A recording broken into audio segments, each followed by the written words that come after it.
Congress MP Vijay வசந்தை நடு ரோட்டில் வழிமறித்து கேள்வி எழுப்பிய சீமான் தம்பிகள் எனும் தலைப்பில் தான் இந்த காணொலியை நம்ம காண இருக்கோம்.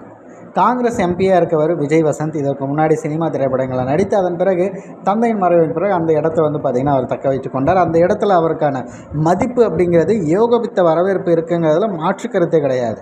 அதனால தான் அவர் பார்த்திங்கன்னா ரொம்ப இலகுவாக வெற்றி பெற்றிருந்தது எல்லாருக்கும் தெரியும். தமிழ்நாட்டில் மிகப்பெரிய அளவிற்கு வழக்கொள்ளைகள் எங்கே நடக்குது அப்படின்னா தமிழ்நாட்டில் மொத்தமாகவே நடக்குதுன்ற ஒரு கேள்வி உங்களுக்கு வரும். ஆனால் அதிகபட்சமாக இருக்கிறது கன்னியாகுமரியில். அந்த இடத்துல மக்கள் அனைவரும் பாதிக்கப்பட்டுட்டு அவர்கள் அதை பயன்படுத்தாமல் மற்றவங்க பயன்படுத்திக்கிட்டு கொளுத்துக்கிட்டு இருக்காங்கிறது தான் ரொம்ப ஒரு சோகமான விஷயம். அதை தான் பார்த்திங்கன்னா நிறுத்தி அவர்கள் கேள்விகள் மூலமாக துளைத்து எடுத்துருந்தாங்க. அது மட்டும் கிடையாதுங்க, இன்னும் அந்த பகுதியில் ஒரு பிரிட்ஜ் ஒன்று கட்டியிருக்காங்க, அதில் ஓட்டை விழுந்திருக்கு. பிரிட்ஜில் எப்படிங்க ஓட்டை விழும்? ஒன்றும் அது பார்த்திங்கன்னா பெருமளவுக்கு எதுவும் வரவே இல்லை. அதற்குள்ளே அந்த மாதிரி இருக்குன்னு சொல்லிட்டு அதற்காக ஒரு போராட்டத்தை முன்னெடுத்திருந்தாங்க.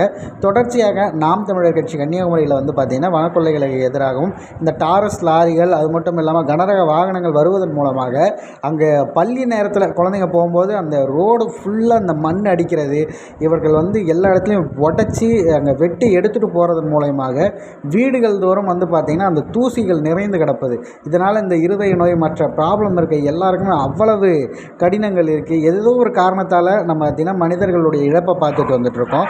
எதுவுமே பண்ணாமல் அமைதியாக பார்த்திங்கன்னா அவர்கள் வேலைக்கு செல்லுபவர்கள் மீது இந்த டாரஸ் லாரி இடிக்கப்படுவது மற்ற விஷயங்கள் இடிக்கப்படுவதன் மூலயமாக இறந்து போகிற இந்த செய்தி ரொம்ப ஒரு கோரமான கொடூரமான ஒரு நிகழ்வு அப்படின்னு வருத்தத்தோடு பதிவு பண்ணியிருந்தாங்க. இதெல்லாம் நீங்கள் தடுக்கணும் அப்படின்னு சொல்லிட்டு ஒரு கோரிக்கை மூலமாக சொல்லியிருந்தாங்க. இதற்கு முன்பே நேரடியாக அவரை சந்தித்து அவர்கிட்ட பார்த்திங்கன்னா இந்த ஒவ்வொரு டெண்டர் எடுத்திருக்காங்க பார்த்திங்களா, இந்த டெண்டர் எடுக்கிறதெல்லாம் நீங்கள் மூடணும், இது நடக்கக்கூடாது, இது நமக்கானது, நம்மளுடைய அந்த சொத்துக்களை கேரளாவுக்கு எப்படி நம்ம வெட்டி கொடுக்க முடியுங்கிற இந்த கேள்விகள்லாம் எழுப்பி அதை நிறுத்தி வைக்கவும் செஞ்சுருந்தாங்க. அதை தொடர்ச்சியாக இந்த மாதிரி பல விஷயங்களும் கேள்வி எழுப்பியிருந்தாங்க.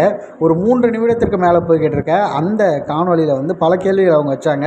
அந்த முழு காணொலியை நம்ம இதில் இணைக்க முடியாது சில பிரச்சனைகளுக்கு. ஆனால் அதனுடைய லிங்க் நம்ம வேறு ஒரு இடத்துல பதிவு பண்ணியிருக்கோம் ஃபேஸ்புக்கில். அதோடைய லிங்க்கை நான் டிஸ்கிரிப்ஷனில் கொடுத்துருக்கேன். அந்த காணொலி வாயிலாக அதை பார்த்து தெரிஞ்சுக்க டிஸ்கிரிப்ஷனில் இருக்க அந்த லிங்கை கிளிக் பண்ணி அந்த வீடியோவை பார்த்துக்கங்க.